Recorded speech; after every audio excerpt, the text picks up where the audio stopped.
মোজার উপর মাসাহ বৈধ হওয়ার জন্য শর্ত 7টি। শর্তগুলো হলো: দুপা ধৌত করার পর উভয় মোজা পরিধান করা।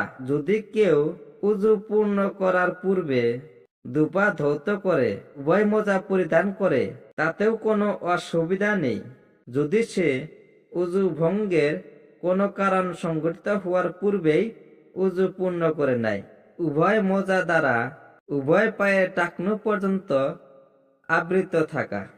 উভয় মোজা পরিধান করে একাধারে অনায়াসে ন্যূনতম 3-4 মাইল পর্যন্ত হাঁটা সম্ভব হওয়া। সুতরাং কাচের, কাঠের অথবা লোহার মোজার উপর মাসহ জায়েজ হবে না। দুটি মোজার প্রত্যেকটি পায়ের কনিষ্ঠ আঙ্গুলের মতো 3 আঙ্গুল পরিমাণ ফাটা থেকে মুক্ত থাকা। কোন রকম বাধা ছাড়াই দু পায়ের উপর উভয় মোজা আটকে থাকা। মোজা দুটি এমন হওয়া যাতে শরীরের পানি পৌঁছাতে বারণ করে। হাতের কনিষ্ঠ আঙ্গুলের মতো 3 আঙ্গুল পরিমাণ পায়ের তালুর সামনের অংশ বিদ্যমান থাকা।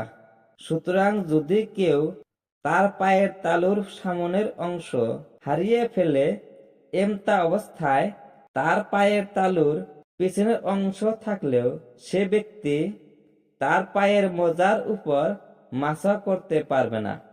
মাসাহের সময় মুকিম ব্যক্তি 1 দিন 1 রাত্রি এবং মুসাফির ব্যক্তি 3 দিন 3 রাত্রি পর্যন্ত মোজার উপর মাসাহ করতে পারবে।